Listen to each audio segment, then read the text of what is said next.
সিনেমার কিং শাকিব খান দীর্ঘ সময় যুক্তরাষ্ট্রে কাটিয়ে অবশেষে দেশে ফিরছেন। ঢাকার শাহজালাল আন্তর্জাতিক বিমানবন্দরে তাকে রিসিভ করতে হাজির ছিলেন অভিনেত্রী অপু বিশ্বাস।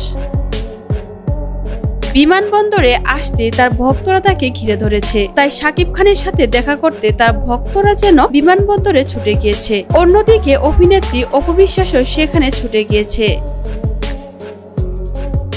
শাকিব খান বিমানবন্দরে পা রাখতে ঠিক সেই সময় এয়ারপোর্টে হাজির হন অপু বিশ্বাস। অপুর হাতে একটি ফুলের তোড়া, তিনি এগিয়ে গিয়ে শাকিব খানের হাতে তোড়াটা তুলে দিলেন। শাকিব খান অবাক হলেও মুচকি হেসে ফুলটি গ্রহণ করেছিলেন। ভক্তরা তখন শাকিবের সাথে দেখা করার জন্য সেইখানেই ছিল।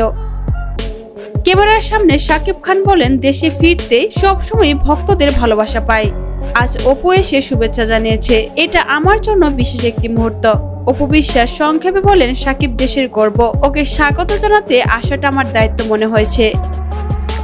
ভক্তদের উল্লাসে ভরে ওঠে এয়ারপোর্ট এলাকা। শাকিব আর অপুকে একসাথে ক্যামেরায় দেখে দর্শকদের মধ্যে তৈরি হয়েছে আলোড়ন। তো ভিউয়ার্স, আপনারা এই বিষয়ে কি মনে করেন? শাকিব অপুর সম্পর্ক আবারও নতুন করে শুরু হতে পারে, নাকি এটা শুধুই বন্ধুত্বের প্রকাশ? আপনার মতামতটি জানাতে ভুলবেন না।